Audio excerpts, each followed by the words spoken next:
In the summer of 1985, somewhere near Martinsburg, Pennsylvania, a grisly discovery would be made near a truck stop dumpster. Vanessa Veselka was sitting in a nearby truck, waiting for the driver to pay for gas, watching the scene play out from the passenger seat of the big rig that she had just hopped into. A man from the restaurant ran out and started yelling for everyone to stay away as a small crowd gathered around the dumpster in the rain. Word eventually filtered back that the girl in the dumpster was a teenage hitchhiker. The thought crossed her mind that it could have been her, as she was also a teenage hitchhiker, being only 15 at the time. As she watched the driver of the truck walk back across the wet asphalt, a second thought arose. It could be him. This driver could be the killer.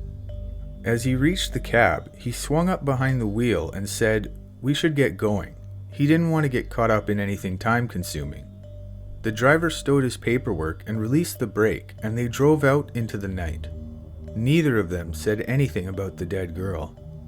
As they pulled away, she looked once more in the side mirror. They were stringing crime tape around the dumpster, just as another state trooper rolled into the lot.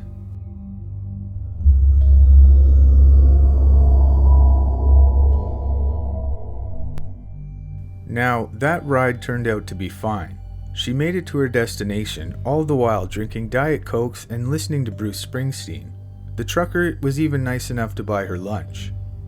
Several days later, though, heading south on I-95 through the Carolinas, she would be picked up by another trucker, and this trip would be anything but fine. The man that picked her up was tall, lean, and sported a button-up with his sleeves rolled up rather than the typical t-shirt and jeans, and his truck cab was cleaner than any she had ever seen. He seemed okay, so she accepted the ride. Once on the road, though, his demeanor changed completely. He stopped responding to her questions, his bearings shifted, and his face took on a somewhat arrogant and blank look. He began to talk about the girl in the dumpster, and asked if she'd ever heard of the Laughing Society. With a slight grin, he commented, "We laugh at death." After a few minutes, he pulled the truck onto the shoulder of the road and produced a hunting knife, telling Vanessa to get into the back of the cab.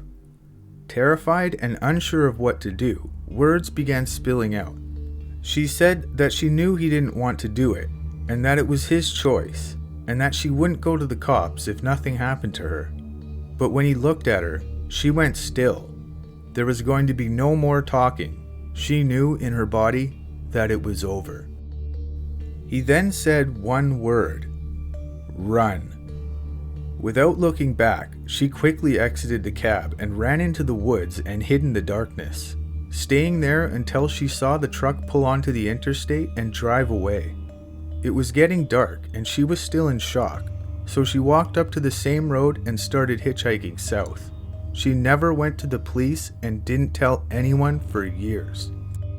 Years later, Vanessa would find out that that night she had a close encounter with one of the most notorious truck stop killers ever known, Robert Ben Rhoades, a man who authorities believe may have killed over 50 women between 1975 and 1990. This is his story.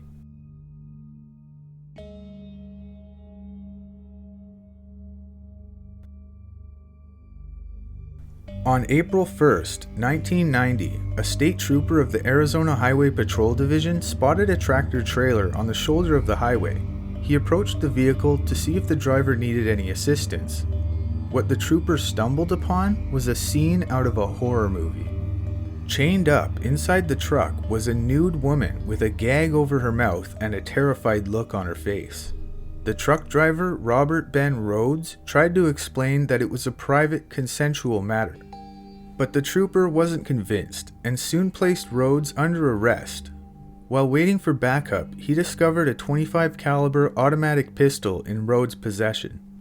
At the time, Rhoades faced only kidnapping and assault charges, but as authorities would soon learn, Robert Ben Rhoades, aka the truck stop killer, was actually one of the most dangerous sex offenders and serial killers in American history.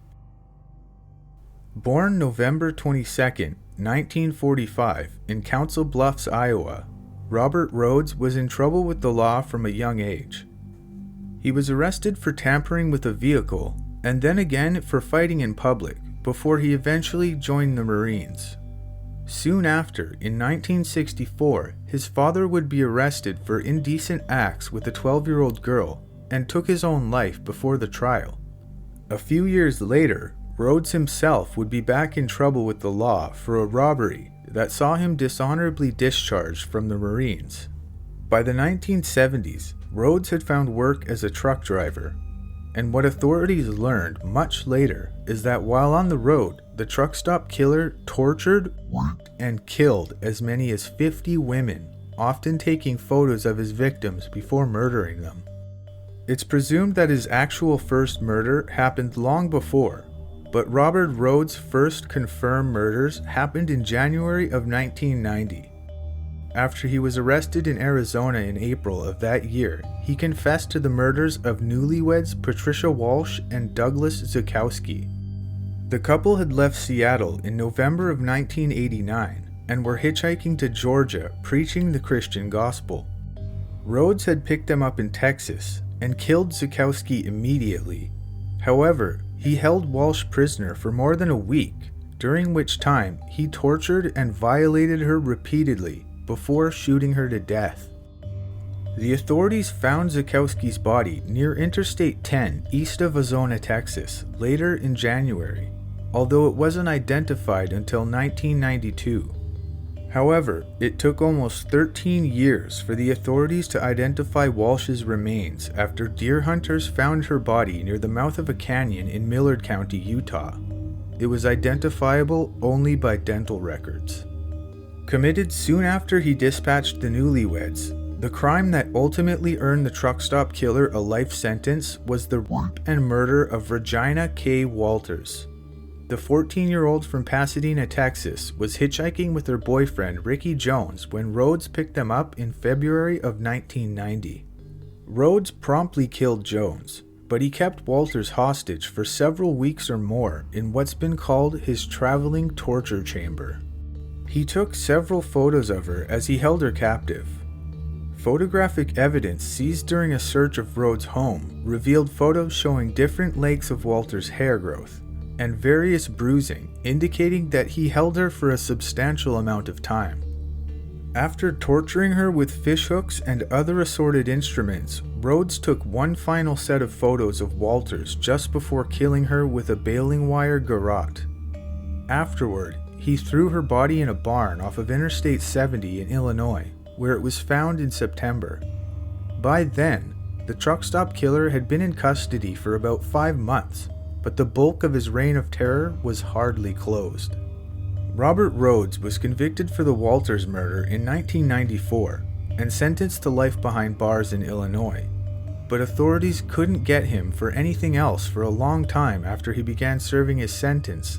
However, he started confessing to other murders committed during his long life on the road. For one, he only faced consequences for the murders of Walsh and Zukowski in 2012, more than 20 years after the crimes were committed, after a 2-year-long pre-trial.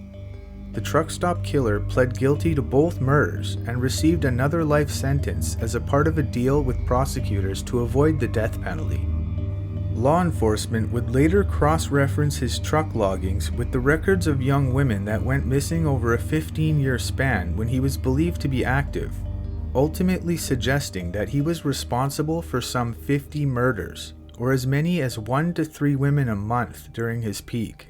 When inspecting his truck, authorities found a dungeon-like compartment between the seats, as well as handcuffs on the ceilings so that victims could be chained and tortured. They likewise found the so-called murder kit, containing chains, cords, whips, and leashes, as well as sex toys, clips, pins, and fishhooks that he used on his victims. Without confessions or hard evidence, we may never know how many people the truck stop killer murdered during his bloody reign all those years ago. Robert Ben Rhoades is now 75 and is currently serving his 2 life sentences without the possibility of parole at the Menard Correctional Center in Chester, Illinois. If there are any more murder confessions to make, there may yet be time for other families to find some semblance of closure and justice. That is, if Robert Rhoades decides to talk.